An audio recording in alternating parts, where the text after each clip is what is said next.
4, 3.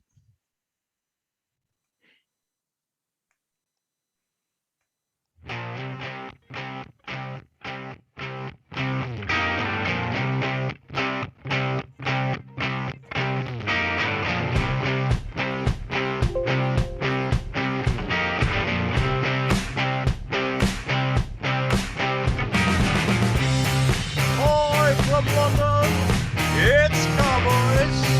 Oh yes, we are live. We're back with a vengeance. Well, one of us is. There he is. Hello! Happy New Year to you all! Happy New Year! You're looking good. You're feeling good. What's the T-shirt saying this week? It says F, and there's C on the back. It's French Connection. Oh. Oh, you're getting quite old school. Do you remember the days of, was it FC UK? Yes. Yeah, that's what it is. I can remember wearing my FC UK. I think it was, I'm trying to remember the boxer. British boxer who promoted FC UK. I had sort of one of his T-shirts.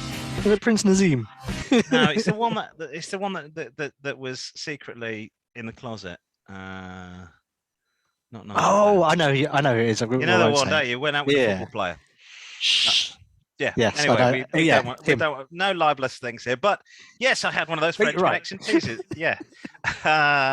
It was Tommy Cooper, Henry Cooper. It was somebody Cooper, and it was Tommy Trinder. And yes, I had one of those with FC UK, and I remember wandering around Southeast Asia, and many people give me dirty looks, going, "Oh, you got fuck written on your T-shirt?" No, I just had FC UK. Yes, hello, one and all. Welcome to episode 97 of the program. It's the first show of 2022. Great program coming up this week, including a rant I have about a new BMW car that, like Joseph and his coat of many colours, is multicolored. Well, at least bicolored, as opposed to transcolored. Philip Schofield will not be appearing in the advert to promote this car. More on that later on. Shouldn't he? Hello, Holly and me. On the show this week, we've got a great roundup of the global car news in the news. We feature a great car in our classic car selection, and this week it's a very old classic, which is unusual for us because we don't usually do really old classic cars. We do sort of classic new cars, but it is cheap. And what's even stranger, for January in the UK, it's very cold, and we've chosen a two-seater sports car with a ragtop. Best time of year, I think you'll agree, to buy a sports car is January. Fresh from his COVID isolation in Hotel West London, joining me live from Enfield. He can't play tennis, but he is willing to take the vax to get into the Australian Open. Here's Simon. just get into the Australians. Full stop. I must say, how was the Hot Wheels Monster Truck event? It was so in good. Essex? It wasn't. It was at the O2, and it was 7 monster trucks doing lots of wheelies, crushing cars, jumping up. It does sound very good. My kids would love it. Did they destroy any cars we hate? Did they have like an Allegro on there or anything like that? I won't spoil it, but there is a special guest vehicle that arrives, and they have a Passat, which they take and then they crush and set it on fire. Really? Yes. In sort of the way the boxer Lennox Lewis would crush when he fought. Just saying. Don't, whatever you do, don't edit that together, people. Yeah, I was going to say. Leave it as it is. This is a live program. Yes, don't telescope the show at all. Just leave it as is. Yes, on this week's show, I've had the COVID jab. I've had 3 COVID jabs. That's all I know you like being jabbed. And I can leave the country. Yes. But they say... Like Philip Schofield. I can leave the country, but some people say that's the only reason why they offered it to me. We've got a great show for you this week. We head off down to some amazing roads in our Lost Highway section of the show. This week we're going to Cancun and Cape Verde. Oh, muy bien. And obrigado for Cape Verde. We also have a competition for you. This week is called Gone in 12 Months. Oh. What do you think that might be? Repossession of cars? I can hardly wait. Yes, we're going to go to one listener and viewer at home. No, we're not going to do that. So stay tuned for all of that and more. I'm Simon Sujon, and you know I love you because you drive me crazy, because you're saying all the things that I say to you. Yeah, everything I do is driven by you. It's driven by you. Yeah, Simon Sucher on there with a song from the 1991 Ford advert, written and performed, of course, by the great guitarist Brian May of Queen. Now, Simon loves that song. He's a big fan of Queen, a big fan of Ford, and that's why he drives a Mini made by BMW. Not so loyal there, are we? And I'm Richard Green, and I'm turning Japanese. I really think I'm turning Japanese. I really think so. I'm turning Japanese. I really think I'm turning Japanese. I really think so. Of course, that was my version of a massive hit for The Vapors, Turning Japanese. And I'm a massive fan of Japanese cars. Not so much a fan of what they did between 1939 and 1945. Do you know what that song's about? No. I'll tell you after, because we can't do it. Oh, really? Yeah. Yeah. Will you tell me and Lennox Lewis? Cool. Excellent. Okay, I'm right. Making notes. Simon tells me about The Vapors. This, of course, what is it? It is Car-Boyz. And we have a new sponsor for the show, I must say. Yes, who we got? New year, new sponsor. It's Djokovic Wasser. Djokovic water. And it's vaccine-free. And it tastes of... weirdly denied entry. So I was going to say, yeah. Djokovic twice, water. not once, but twice. Twice. 2 times. Yes, it's really is. So that's our new sponsor for the show this week. So from the man that brought you donkey cheese. Did you know about this? No.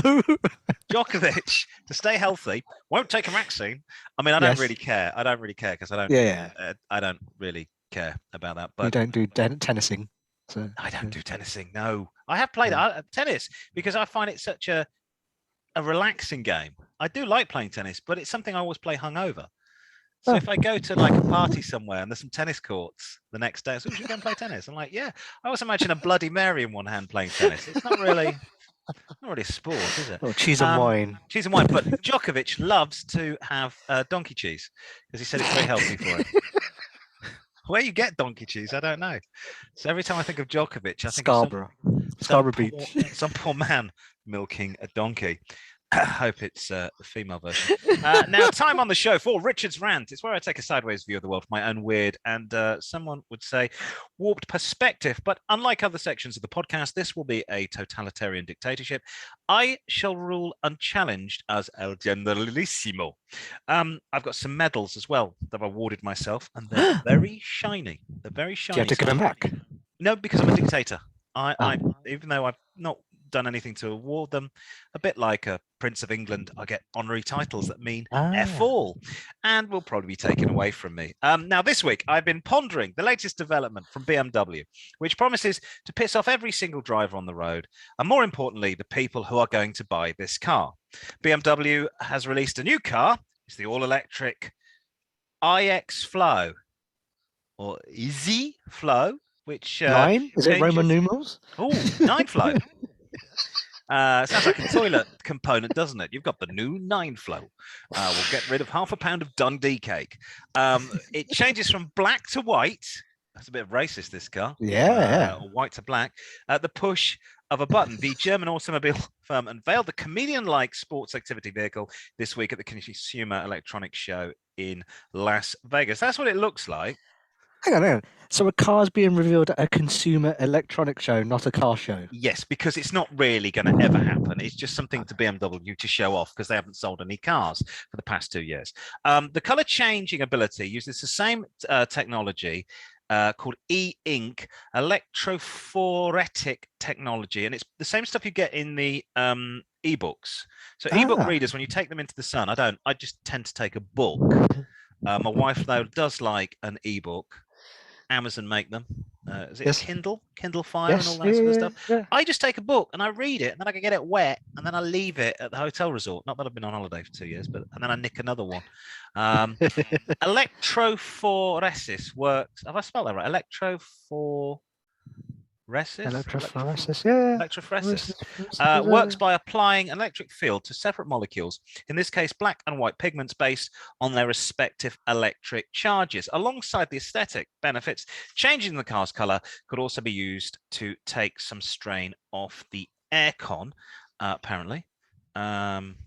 heating system the designers explained. In the future, the same technology may also be applied to the inside of new BMW models, allowing drivers to change the color of their car interior. Now, according to BMW, the surface of the X-Flow or 9-Flow contains millions of microcapsules, each which have the diameter similar to that of thickness of a human hair, and both contain negatively charged white pigments and positively charged black ones. When the e-ink body wrap is stimulated by an electric field, stimulation, and depending on the polarity, either the black or the white pigments collect at the surfaces of the microcapsules, giving the car the desired look. So I don't know how this works. I guess that's what it looks like when it's white and switched on. BMW said they use laser cutting techniques to ensure the high precision fabrication of each segment and of the body wrap. Now, although the system has one weakness, it is in temperature. One social media user wrote that BMW had brought 2 of the cars to Las Vegas, and they were keeping the second one in a trailer in case the first one got too hot or cold. The suggestion would fit in with the operating parameters of e-ink, which is between 0 and 50 degrees Celsius.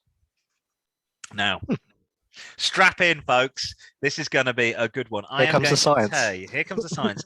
The Bavarian Motorworks, a new one.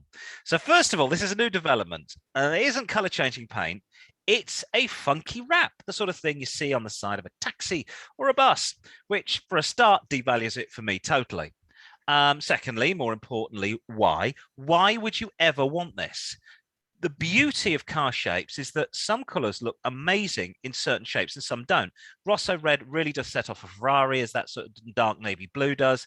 All Lamborghinis should only be sold in vivid yellow, sunny delight orange, or toxic green, because they look amazing in those colors. Not so much a Nissan Micra from 1995, which should only be sold in pensioner beige. Now, in light of color changes, I've got a neighbor who works at Ford, and he brings home a new car once, twice a week. I said to him recently, wow, that must be really cool to drive all those cars.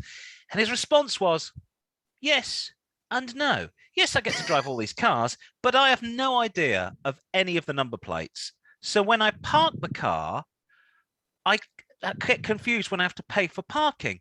Also, and more importantly, he said, I've lost count the number of times I've gone to get the car from a supermarket car park and forgotten what I'm driving, ending up wandering around aimlessly, pressing the key fob in the vague hope of disarming the car so he knows which one he's driving.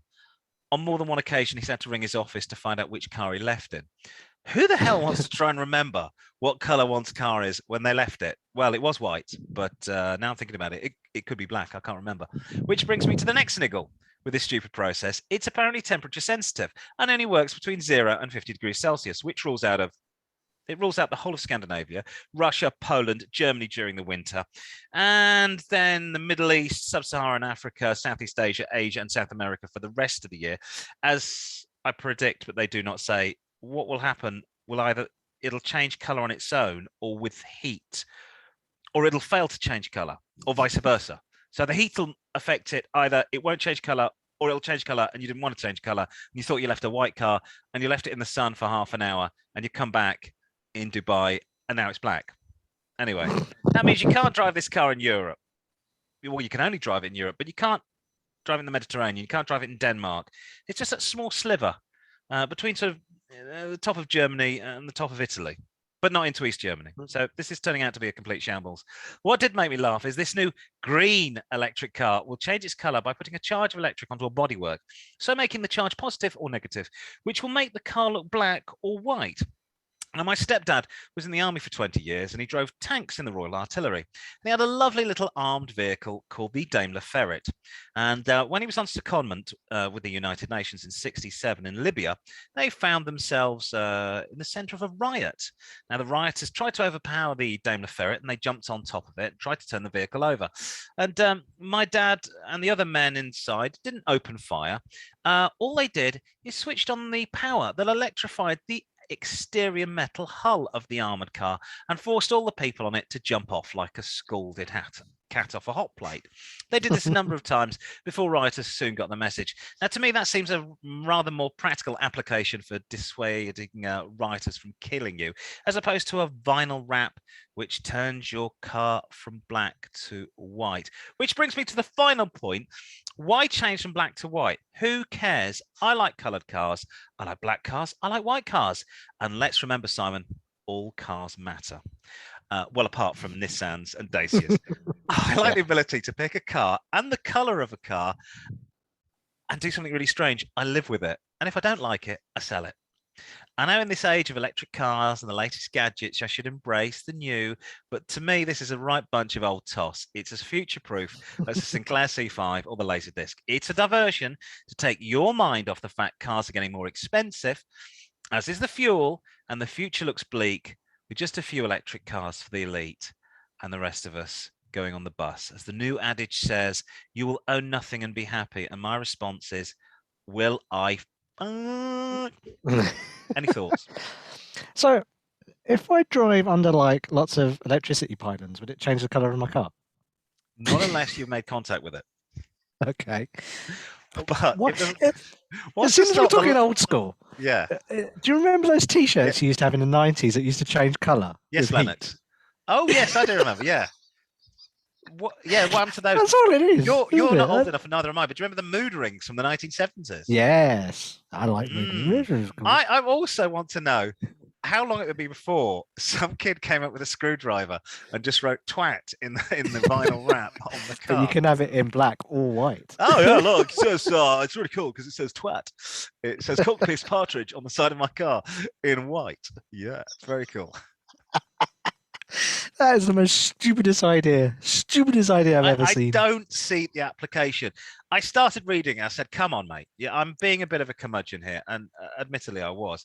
But also, I thought it would change color from blue to red, and like it would be sort of morphing, not just go, and now you're white, and now you're black. I mean, surely that technology isn't that hard to do, and it's not that old.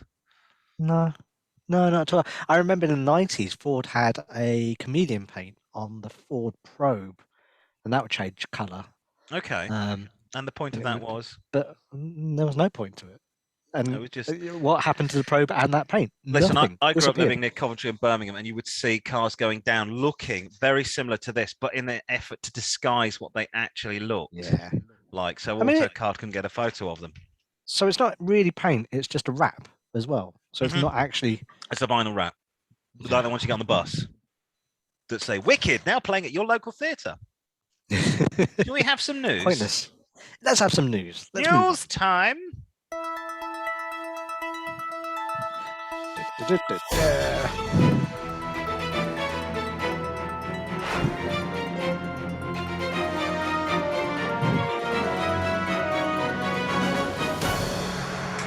And first off, in 2022 in London, targets drivers' wallets news. Transport for London, those people that control the roads and transport in London, has confirmed that it will increase the maximum fine on the capital's busiest roads by £30 from next week, despite nearly 2/3, that's 65%, of response to the consultation last year opposing the hike. I've seen this before where they actually consult people but actually just do what they were going to do anyway. That sounds like local government to me. A rise in fines amounts for contraventions in the London red routes, such as blocking yellow box junctions, breaking parking rules, and performing illegal turns and driving in bus lanes, will now see motorists receive a maximum penalty charge notice, a PCN, of £160 from Monday, 17th of January. That is up from £130. The RAC described the increase as eye-watering and said minor offences in the capital are now being punishable with fines amounts to almost on par with being caught illegally using a phone at the wheel.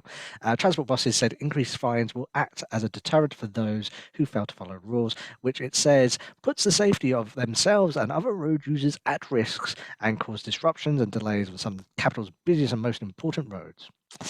President of the AA, Edmund King, said there's no justification for increasing the fines to £160, adding that nearly 2/3, that's 65%, of respondents to the public consultation being held between August and September agreed that with the motoring group's stance at the hike. Making an announcement on Monday, Siwan Hayward, TfL's Director of Compliance, Policing, Operations and Security, said, we are committed to keeping London moving safely and efficiently, and compliance on the Transport for London road network is essential in achieving those aims. Now, I went on to Wikipedia to find this picture, and that's where I got done 2 years ago.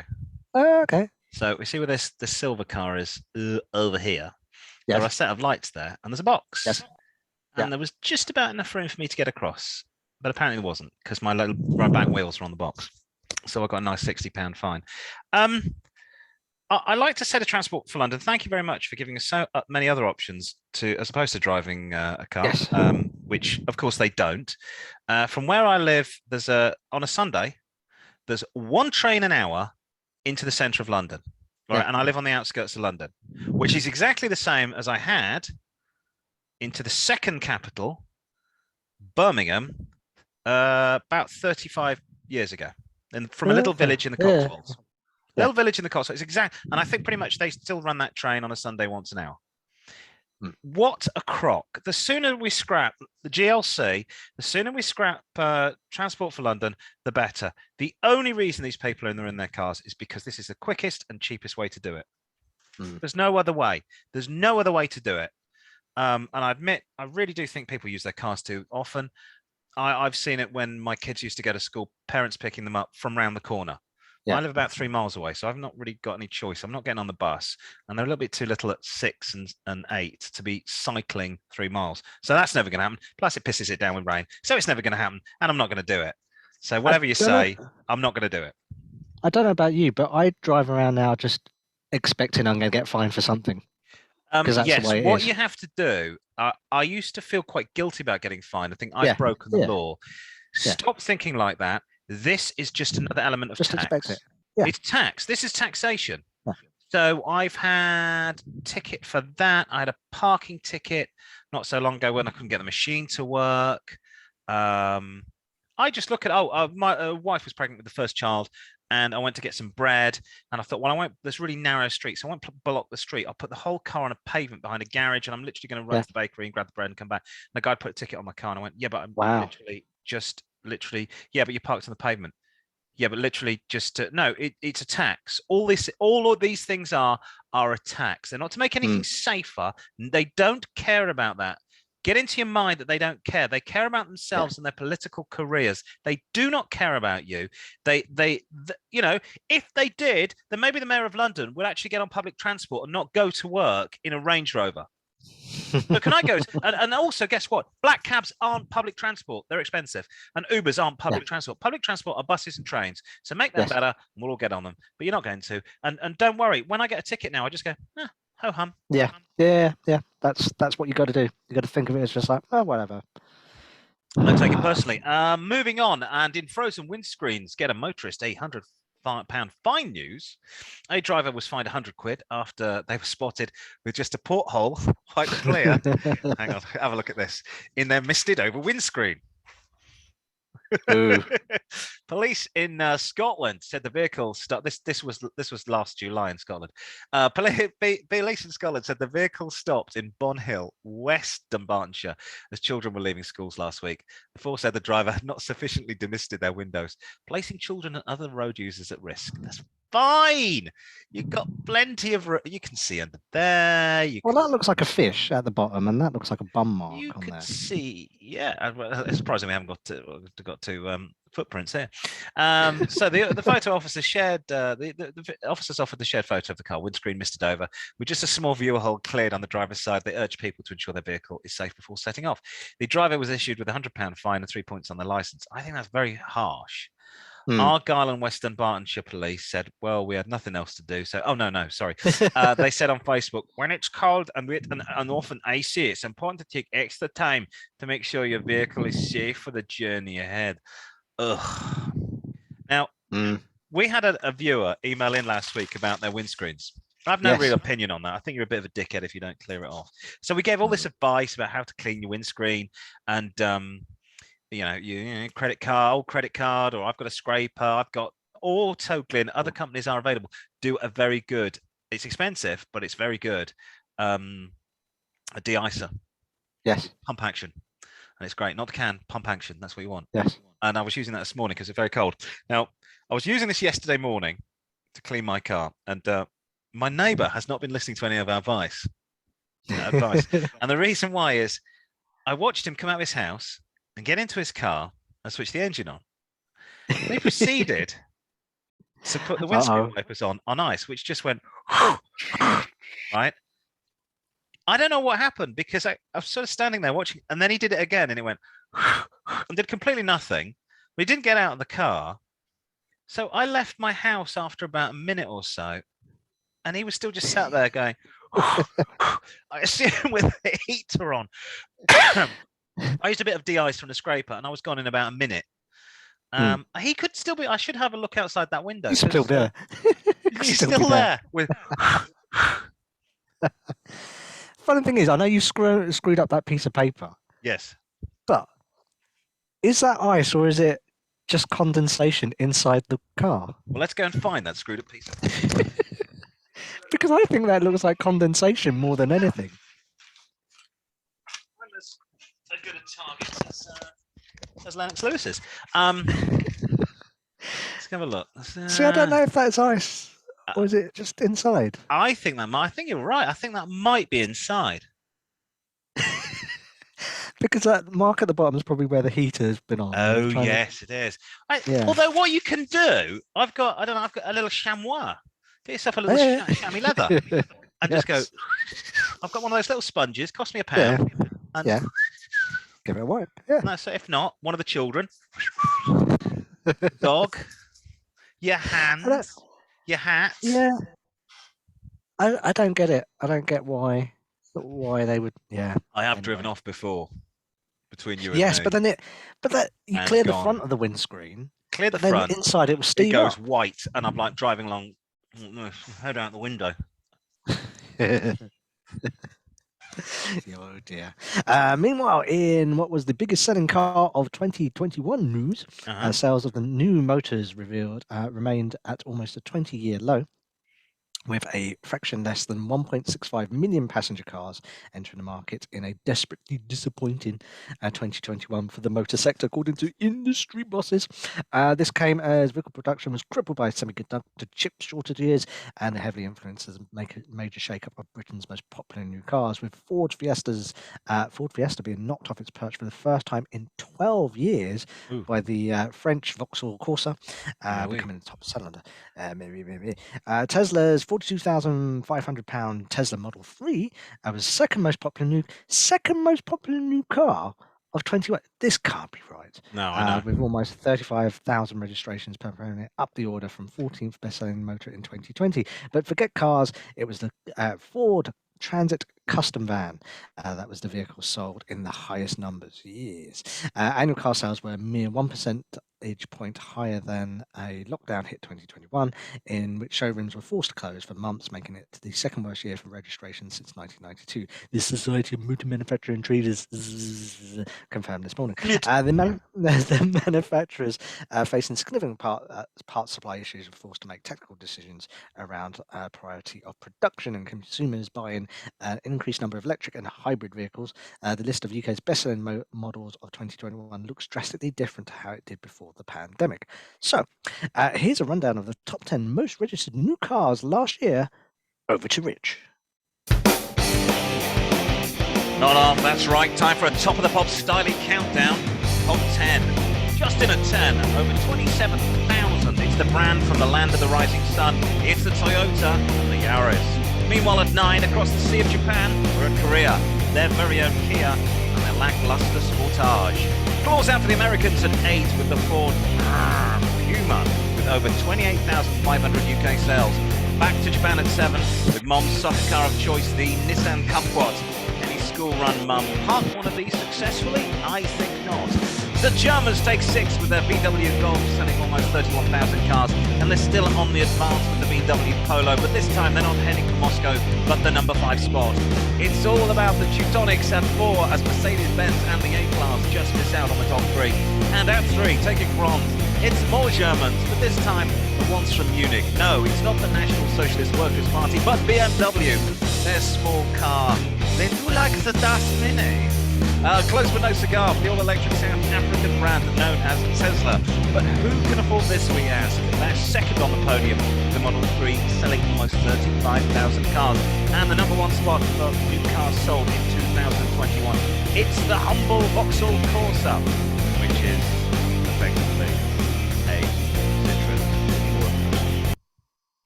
So I think this is the most interesting thing. There's a correlation. I don't believe that. Well, there's correlation here.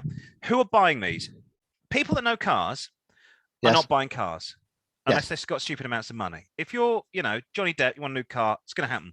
But whether you pay 50,000 or 150,000, you don't care because you're going to make another pirate movie, make some more cash. What the big thing here is, idiots are buying cars. These people that buy cars are idiots because this correlates with the most least reliable brands we had last week on the show.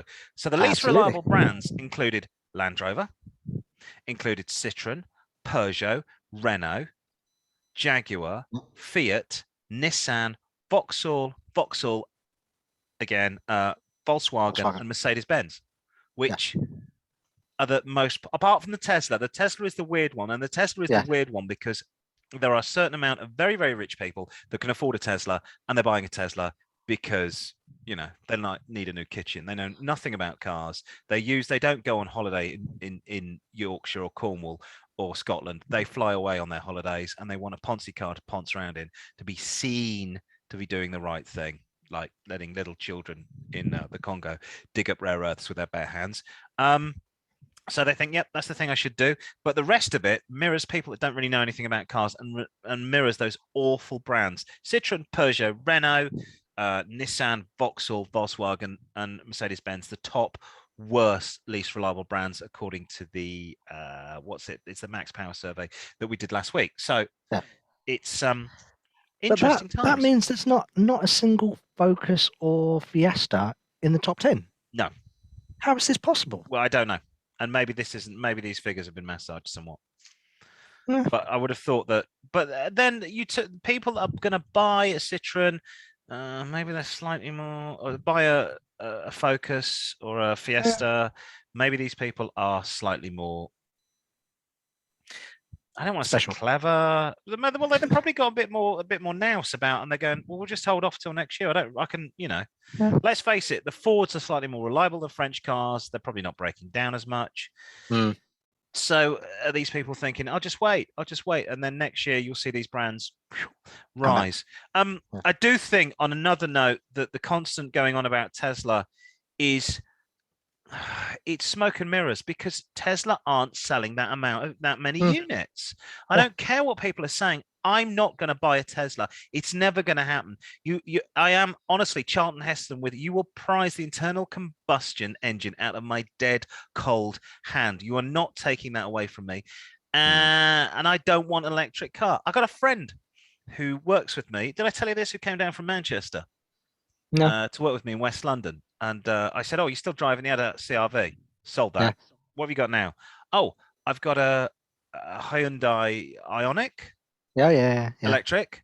So, okay. But you came from Manchester. Yeah, I had to stop for 45 minutes on the way. It's fine. For a charge. All of us can't stop for 45 minutes on the way. There isn't enough space for all of us to stop for 45 minutes on the way. So a 4-hour drive was 4-hour 45 minimum. Yeah. 200 miles. I mean, he was working a couple of days down here. It wasn't a massive thing, but it's the convenience, and for me, that's not going to work. Oh, is it me doing is this the final one? Yep. Finally. Oh, yeah.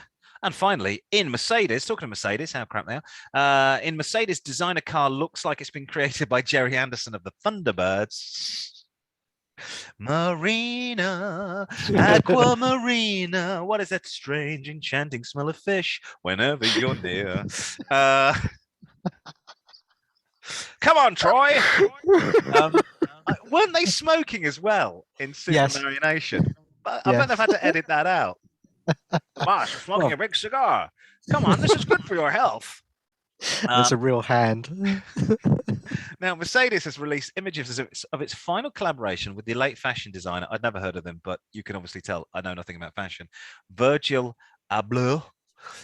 Tracy? Sorry? Virgil Tracy? Oh, yeah, hang on, there's a link. Genius. It actually does. Now we're saying that, this really does look a bit like Lady Penelope's car. It's called the Project Maybach. It's a fully electric vehicle and the second creation of Abloh. I'll just call him Virgil because I don't know what Abloh Abla. He penned it with Mercedes-Benz, with the German car maker, given permission by the designer's family to release the details of the car following the late lamented fashion designer, following the Louis Vuitton, or as I call it, Louis Vuitton, death, artistic creator's death last week. Now, the striking motor sales usually takes a luxury Maybach, the limousine arm of the Mercedes business, and makes it capable of taking on all forms of terrain with a raised ride height, off-road wheels. And these wheels look great. Ooh, look at that. Nice. They look like they're from a Daimler Ferret. Yes. And safari lights, a safari suit, and a desert raid livery. Project Maybach is purely a concept vehicle, unlikely to go into production. I reckon somebody in the Middle East will be buying this. The two-door, two-seat Maybach is certainly not small. The matte sand-colored measuring at a breathtaking size of almost 6 meters. Much of the length can be attributed to its enormous nose section, which is a shroud in solar cells designed to power the battery on board. Far cry from the finesse Mercedes luxury limos, which are well acquainted with the red carpet events. Project Maybach is less about star-studded runways and more for the dunes of the Sahara. It's clear from the inside that Ablo's, I'm probably saying that wrong, fashion influence has been put to work on the cabin. Now, I took a look at this from the back. I do like this. I think this looks cool and quite 70s. Yeah. And then I took a look at this. That's the front. Yeah. You know what I thought? Do you remember this film, Death Race 2000? No. With Sylvester Stallone and David Carradine. Have a look at that movie. I think it's 78. Years before he started doing Rocky. And it's a race across America, and they can kill each other. But if you look at these cars, and I know this is the poster for it, they're not dissimilar to this sort of thing. Death Race 2000. But I don't know anything about Louis Vuitton or Louis Vuitton, but I do know I like those wheels and those arches. It's a shame it's electric. Useful as a chocolate radiator in the desert. So the homework for you children, Death Race 2000 is, I want you to all watch that by next week. And then then we'll get angry emails going, that was a pile of shit. And it's really awful. But you got Stallone in it. It was fantastic. I believe it's time for the jazz band to strike up the bossa nova beat as we enter the realms of the classic car selection. Nice.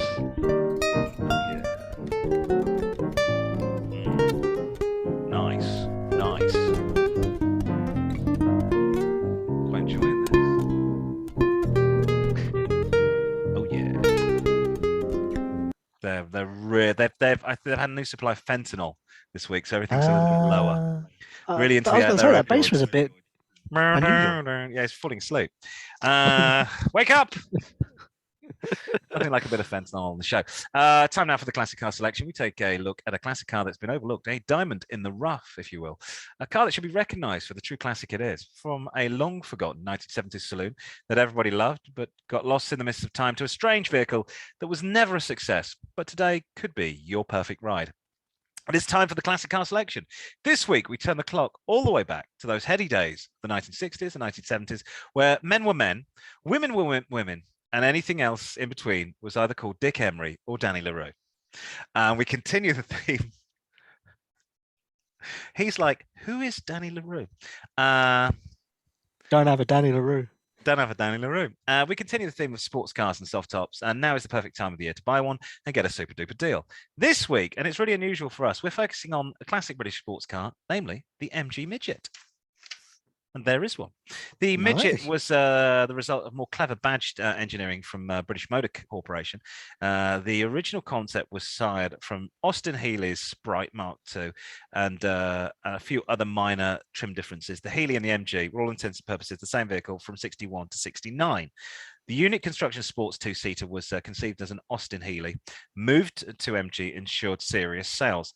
Initially powered by the BMC A Series 948cc engine, twin carbs, 4-speed gearbox, rack and pinion steering, and independent front suspension. Good to drive despite minimal power, and it won lots of friends thanks to the low price. Throughout its life, the Midget was continually upgraded, first with the fitment of 1100 A Series engine, then disc brakes in 62 in the UK, which was a big thing, believe me. 62 in the UK, still paying our bills to America for the end of World War II. Just come out of rationing, and we've got disc brakes on a very affordable sports car. The Mark II in 64 had wind-up windows. The Mark III ushered in arguably the best engine, which is the 1275cc A series, which is very peppy. The biggest change came in 74, the arrival of Triumph's 1500cc engine, which did make the car faster but less torquey, which I think was the one my auntie had. So why on earth would you want to buy one? Well, quintessential British sports car, harking back to the original British sports cars of the 30s and 40s, the MGTC, the MGTD, which completely influenced American two-seater sports car design. Without the MGTC and TD, there is no Corvette. That was influenced by fighter pilots coming back home to America and going, I want what I had in England. These cars, though, went faster. They were cheaper, easier to work on at home. They do go wrong, but they go wrong and they're easy to fix because there's not a lot to go wrong on them. They're very, very basic. A hoot to drive. Despite the fact that the 1275cc takes 14 seconds to do 0 to 60. Long bonnet, though, and a low ride, you'll feel like it's a lot faster. Just like the Mini, these cars handle very, very well for 1960s and 1970s cars. There's a whole lot of honest to goodness, really enjoyable, basic two-seater motoring. It's perfect for a weekend drive in the sunshine. Now, they aren't quiet, so don't worry about a noisy timing chain, the tappet noise. The head gasket of the later 1275cc is a weak spot, so check. It's a basic check. Mayonnaise under the oil filler cap, which indicates the gasket has failed and the oil and coolant are mixing. The car jumps out of gear, then either the synchro mesh is worn or the gearbox needs a rebuild. Knocking and whining. Check the diff. Universal joints and drive shaft spines, signs of wear. To prevent wear, trunnions and kingpins need to be regularly greased, which I know is a real big pain, but you've got to do it. Rust is a big killer on these cars. Wheel arches, floor pans, check around lights. How much did you pay? $2,000 will get you a barn find, which will be a money pit. These are classic cars. There's a lot of them, so choose wisely and you'll come up a winner. Spend between $8,000 and $10,000, you'll get a Minter. We found 1974, older one, Mark III, 1275cc, full service history, good bodywork, engine. I haven't got a picture of the engine, but the engine looked like you'd eat your dinner off it. Rebuilt engine, 31,000 on that rebuild, a shade under £7,000. So why not say chocks away, chaps, and take to the highway with a classic British sports coupe? What? Hello. What? My geography teacher used to drive a yellow Mimosa, one of these. Ooh. Nice. It's very basic, and it's an MG, and you'll get the bits. And if in America, you're going to struggle with this. If I was in America, I would drive an MGA. Because the MGA is a pretty car. They do put the 1.5 in the MGA. You can get that, and the MGA rusts like a son of a bitch. So no thank you for Europe. I lived in California, but for Britain, and you got a heated garage, and you like sitting there drinking tea and fiddling with it. The engine, that is. Get one of those. Fantastic! What a good find. I was surprised how cheap they were. I mean, I did see really nice models coming and pretty good models coming in at $4,000, $5,000 that needed maybe a bit of work, but a Minter is about $8,000. Might as well just pay it. Yeah, just pay the $8,000, and then it's not going to be a daily drive. I did work with a guy that used to have a Triumph Spitfire, and he was never at work. Where is he? Oh, is it broke down again? We used to go, just go and buy a Honda. Go and buy a Honda for work, and then the weekend when you want to wear your tweed cap and ponce around like a knob end, that's the car to go for. And that was also going to make people smile. I bet you people let you pull out injunctions and that. Yeah, I think that's good. Yeah, good car. So there you go, classic. It's time for Lost Highways. Fantastic. Yeah, let's go for the highways. Here we go.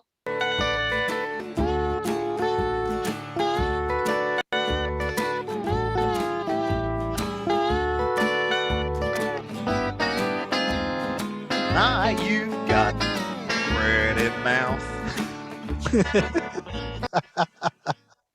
I found the spot in that audio where we get that lovely slide guitar, which sounds slightly redneck. So every week we're going to have that.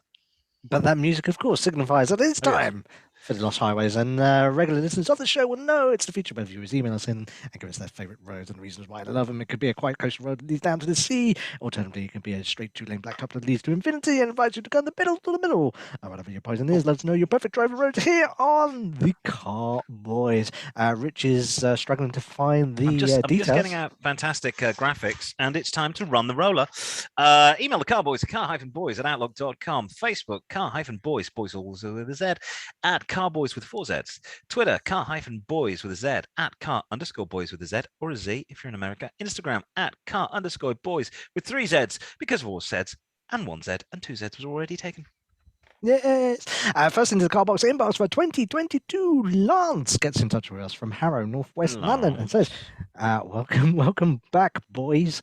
Let's start the year with a travel to somewhere hot. And he suggests the Cape Verde Islands, the sensational steep road to Monteverde. Is the mountain peak at the elevation of 642 meters, that's 2,106 foot, above sea level, located in the northern part of the island of São Vicente, in Cape Verde. The road to the summit is paved with cobblestones, but in poor condition and pretty narrow. It's 6.1 kilometers long and really steep.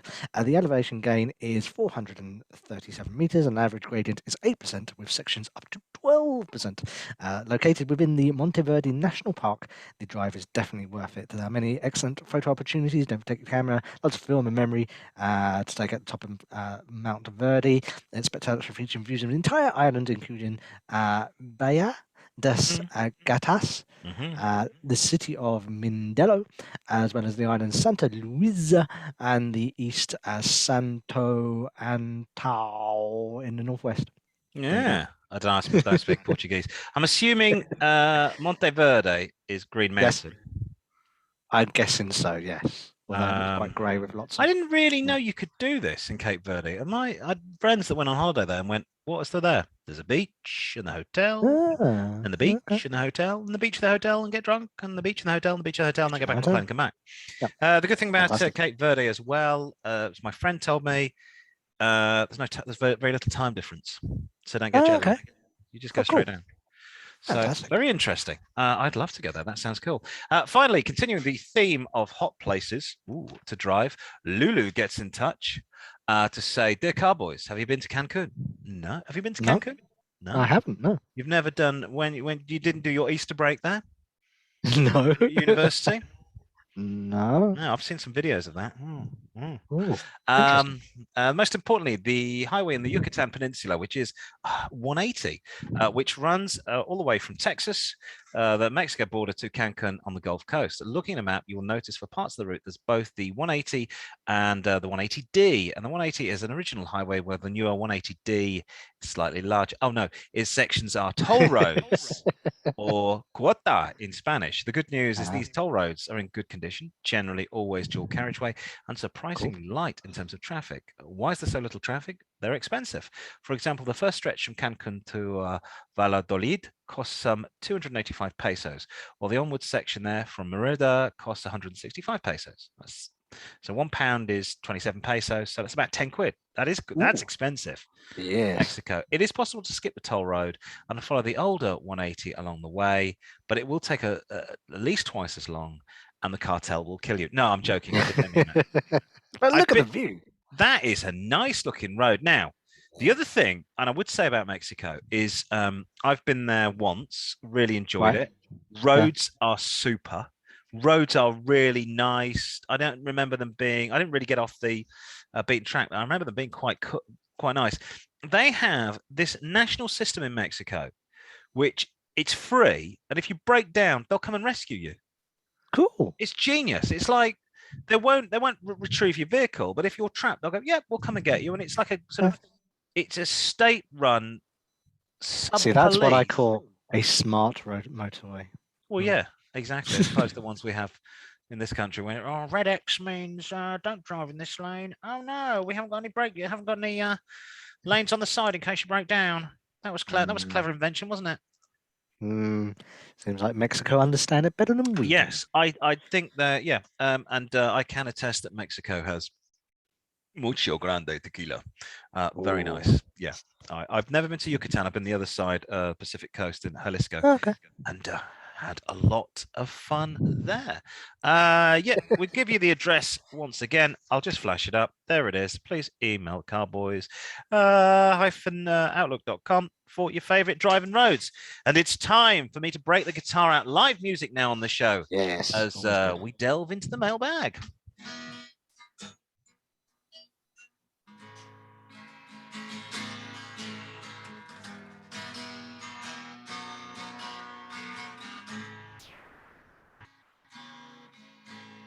Letterbox.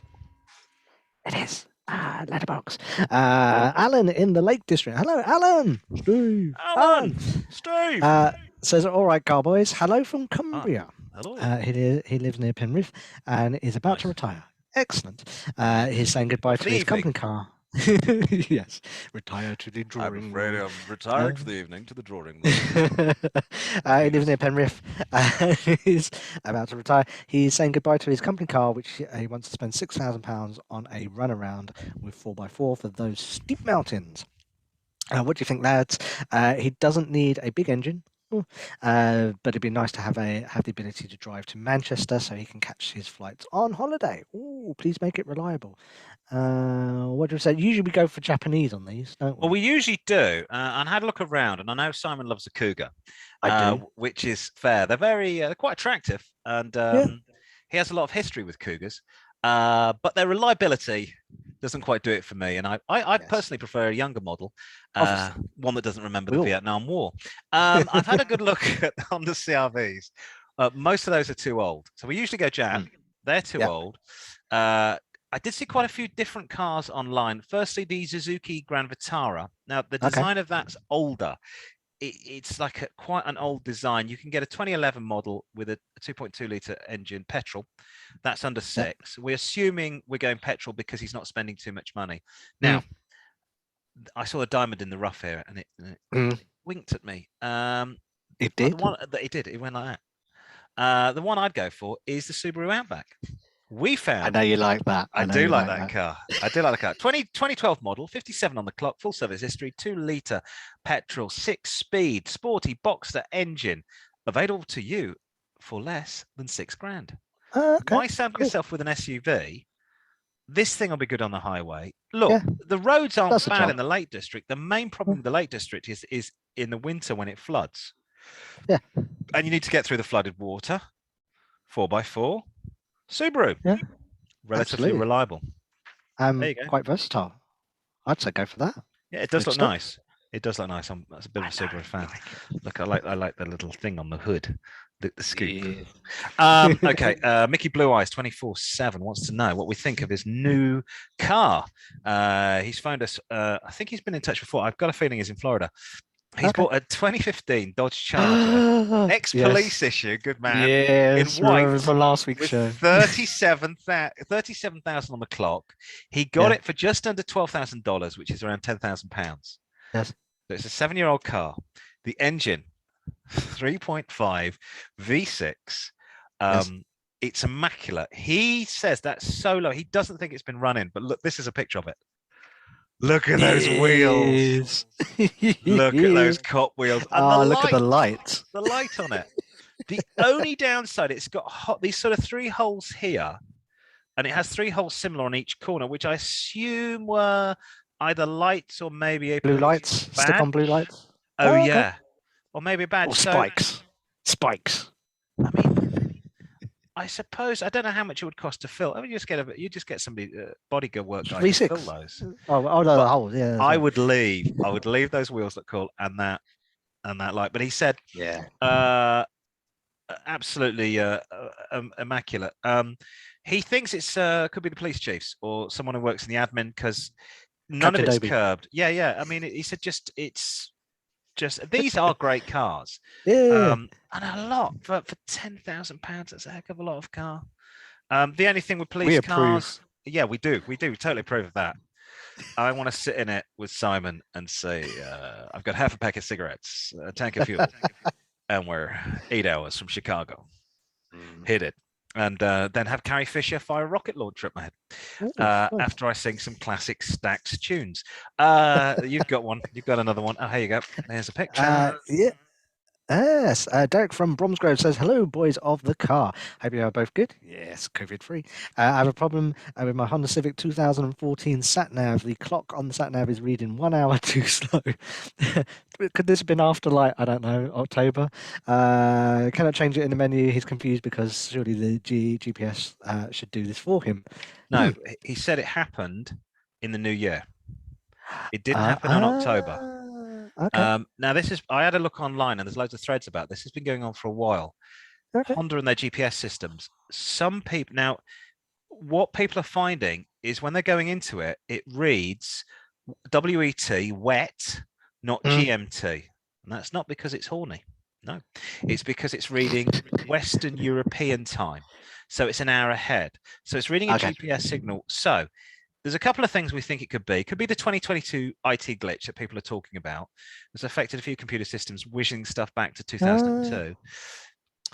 If he hasn't used it for a while, it could be picking up the GPS signal from Germany and not from the UK. Yeah. The advice they're saying, I think it's fuse number 7 in the Honda Civic, is take that out, and that takes off the power off the sat nav, or disconnect the battery from the car. But you've got to remember to have the code for the radio. Leave it for a bit and come back to it. But apart from that, I sort of live with it because you get used to it. And you'll love this. This is how sad I am. We have a landline at home. We've got 2 cordless landlines. We never use it. I use it to find my mobile phone. When I've lost the mobile phone, I use my landline to find the mobile phone. Okay. We have it set. There's a timer that comes on in the lounge at 11 o'clock in winter and midnight in the summer. And I never change it. But what it says to me is go to bed. So I get this alarm going, I say, oh, I better go to bed now. It's 11. And in the summer go, oh, blimey, it's 12. I really better go to bed. So I'd sort of maybe live with it. Try those things, though. Speak to your mechanic. I had a look into this because we've got Hondas, and I had a deep delve into ours, and you can't change the clock. Interesting. You're like, it's on the GPS. So disconnect the battery, take the fuse out, go see your mechanic, see what it can do. And really, the worst case is the worst. Who cares? Finally, we have Arthur. Not of the round table, but in Swansea. He says, hello, Car-Boyz. Oh dear, how sad. Never mind. No, he says, just graduated. No, he's not. He's not Winter Davis. That's the only one I can do. Lovely boy. Lovely boy. Are we going to agree on? Oh dear, how sad. Never mind. He said, yes, he's graduated from university. He wants to buy his first car. Now, he's got a job 20 miles away from home. He needs to commute there and forth, so it's 40 miles a day. Can you recommend a cheap diesel that's reliable? And his budget, he's really effed us, £2,000. Ooh, which is very low. So, first thing, don't buy French cars. There's loads of French diesels. They're crap. They're going to blow up on you. They're just not. They're going to stop working because they're French. You're after a diesel. You can't afford. So there's no Japanese or Korean diesels. They don't make diesels. They make petrol cars. The only other ones I could find were Vauxhalls, which effectively are now French cars. So, bottom of the bottom, but top of the bottom, if that makes any sense. Skoda Octavia. Okay. We found this 2012 model. So that's a 10-year-old car, 1.6D, 4-door manual, boot with a boot for a shade over £2,000. Okay. Full service history, 2 owners, very good condition.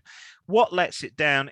There's lots of scratches on the bumpers, but basically, first car doesn't matter. Car. It's a Golf. It's a basic Passat. It's an Audi A3. I don't know. Is it a Seat Alhambra? Whatever the hell they call it. It's the same car. A4. The only thing with the Octavia is the bits will fall off it a little bit quicker than they do off VW, and you haven't got any badge envy. But if that was my first car, I'd be a happy boy. Big old engine. It's going to cruise, and I drove. Get your mates in the back. Yeah, get a what in the back? Get your mates in the back. Mates in the back. Yeah. Oh yeah, because he's young, isn't he? I thought I was keep thinking he's old. No, he's young. Oh, just some lovely ladies in the back of the car. I drove the 2-litre Passat, a little bit newer than that, and I was getting 60 mpg average.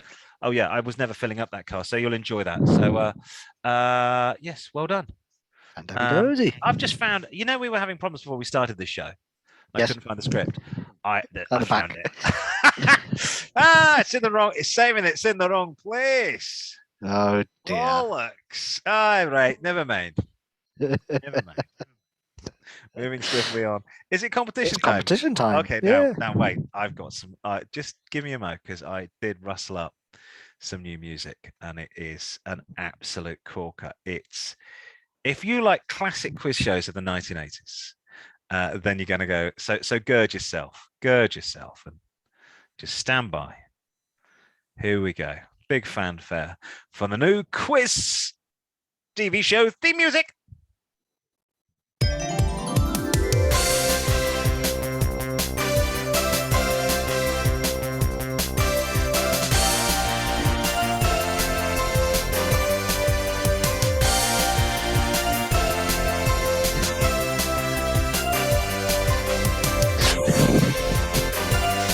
My DJ headshot back in the day.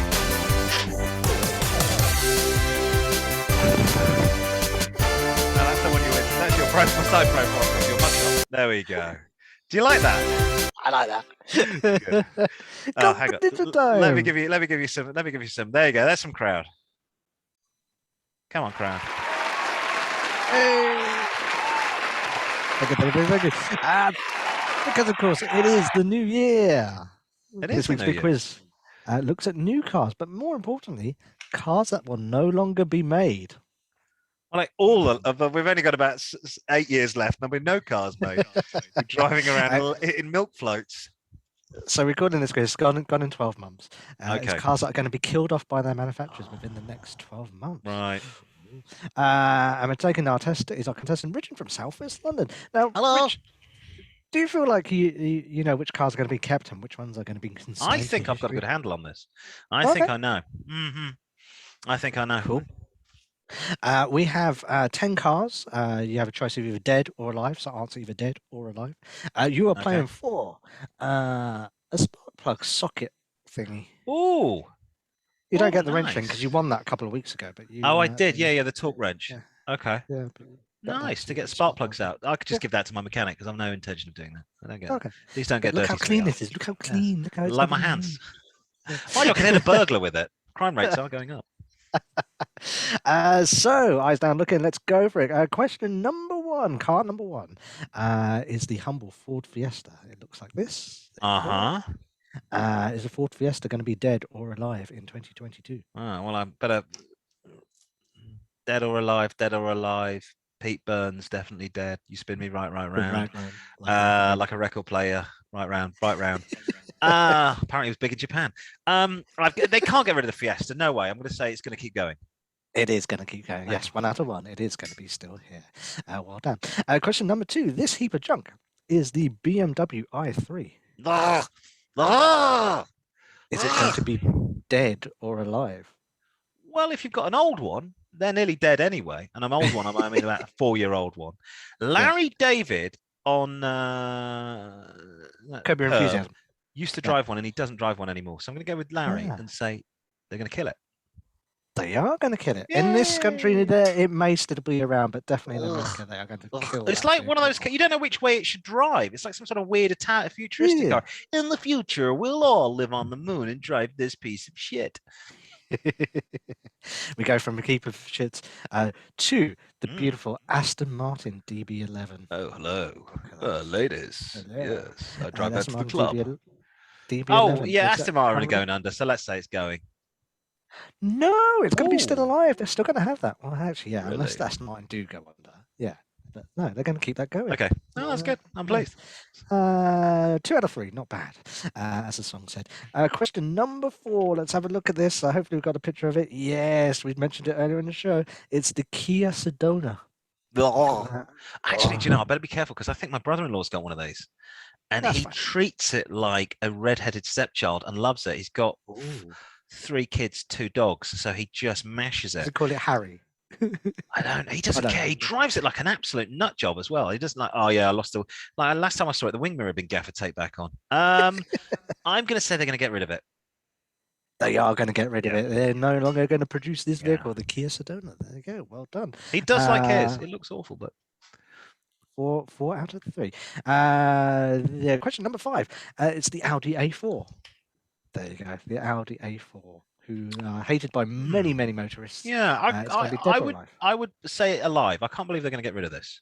Of course, they're not going to get rid of it. It is going to stay alive. Absolutely, well done. So more arseholes pulling out in front of me, going, or getting up my tail on the motorway.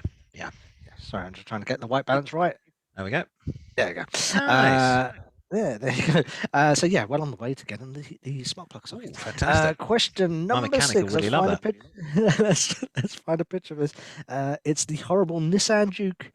So bad it makes us puke. That's why it's called the Duke. Do you know, I saw one of these. I was sat in the car park today with the kids because we got to school a bit early, and we park in a local supermarket car park, and I go and buy a bread roll just to the excuse that I am actually parking there. And I saw one of these in front of me, and I thought, if I owned one of these, I would change the letters so it said Nissan Junkie. Yes. I'm hoping, sod it. They're going to get rid of this. Come on, they're going to get rid of it because it's. Unfortunately, not. They are going to keep this piece of junk. Nissan Juke, unfortunately. So what are we at? 4 out of 6. Question number 7. Heaving thinking about that car. Trick question. The Renault Espace. The Renault Espastique, the original MPV. Is it going to be dead or alive? This is a trick question.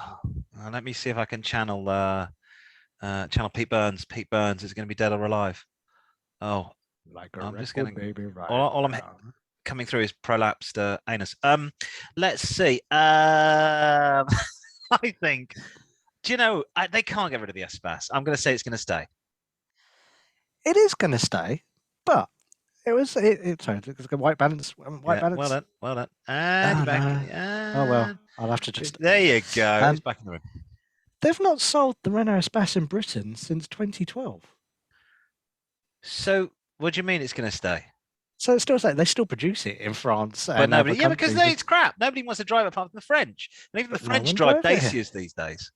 So who are they making it for? Maybe they're just burying them in a field. I told you they're burying them. They're driving Dacias. And the French car industry is this massive hole where they're literally just filling it with the cars they're making because they're so scared of putting French workers out of a job. I don't know if you've seen any of the Grand Tour guys, Clarkson and Hammond and May doing the French. But I just love the fact that when they introduced speed cameras on A roads, they cut not a few of them down, all of them down. And when they introduced speed cameras on the motorways, they were setting fire to gantries. You've got to love the French. You've got to love the power of the people. I think that's fantastic. But not their cars, because their cars are shit, and that is a piece of crap. But still will be produced. Moving on. Question number 8. Based on the Ford Mondeo, it is the Mazda 6. It's driven by you. Is that going to be? I think they're going to get rid of this. I would say that this car, I didn't even know they still made the Mazda 6. They are absolutely going to kill this vehicle off. They're going to concentrate more on the crossover vehicles than crossover vehicles and little runabouts. That's where the money is in this country. Yes. Question 9. You're 2 away, but I think you're well on the course to get your. Oh wait! Change my spark plugs. Question number 9. I love this car. It's the Polestar 1. Look at that. Ooh. Basically a Volvo. It's a deal between Volvo and Geely. In China? Yeah, in China, the ones that made the fake BMWs, allegedly. Because obviously our new overlords will be taking over us soon. What?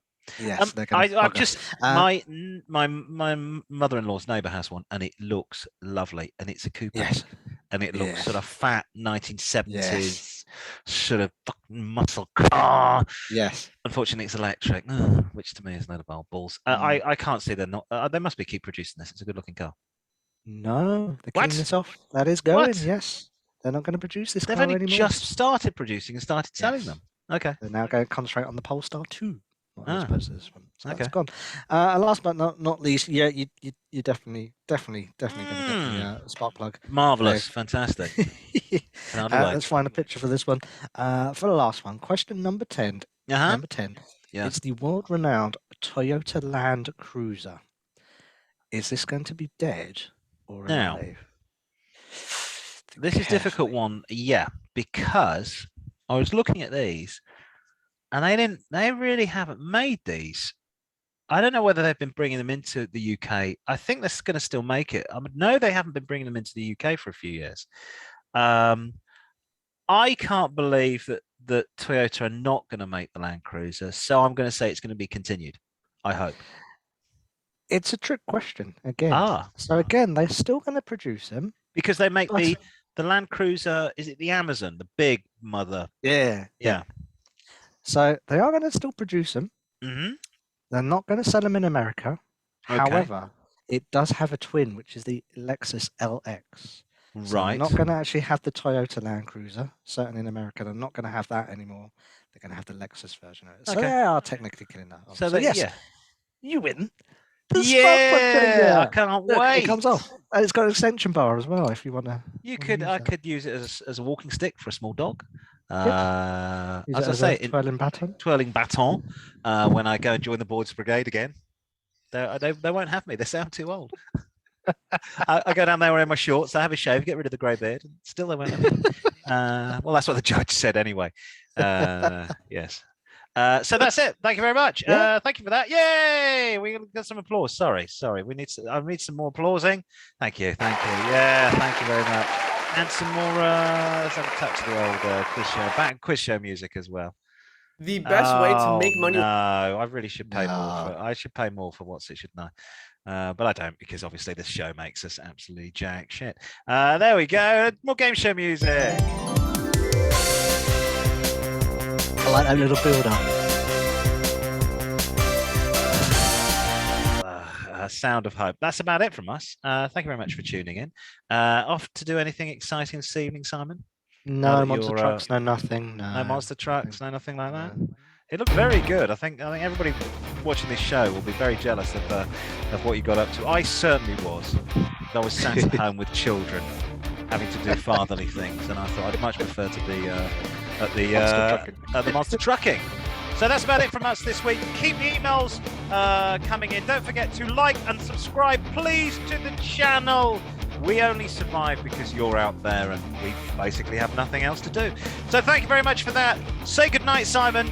Good night, Simon. Good night, Simon. It's a good night from him. And it's a good night from me, who isn't Simon. See you next time.